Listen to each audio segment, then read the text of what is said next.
A Sibanda president would likely be technocratic, security conscious, and focused on delivery. Sarabina Mashoko Obuda Pankwa Inevanach analyzer I through the Zimbabwe third eye. Could what would a Sibanda administration look like? Sarabina Mashoko Zeri Anabda Yuko Pankwa Ine that was subscribe or like out on the bell icon. Panapa Varbina Pashmura Vajiti. Expect a government that prizes order, efficiency, and national unity over populist theatrics. His leadership style would likely mirror his military career, strategic, methodical, and grounded in a chain of command discipline.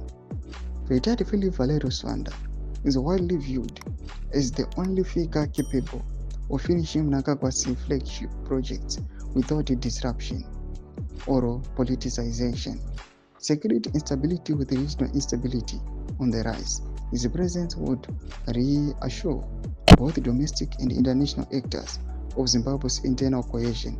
General Swanda's lack of overt political ambition makes him a palatable compromise candidate within ZANU-PF competing camps.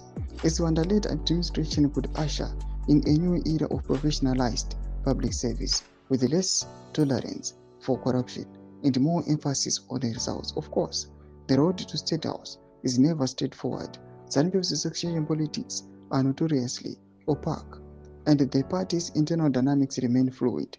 But as the 2028 horizon approaches, the need for a stabilizing figure, one who can consolidate gains without igniting internal wars, becomes ever more urgent.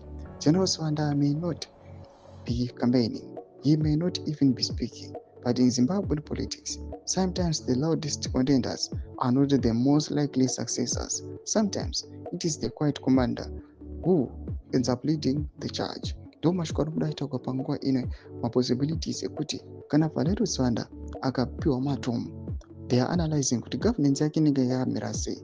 Bhodza mafungiro enyu mutodipa pamusoro pechitiko ichi. Subscribe or like, turn on the bell icon.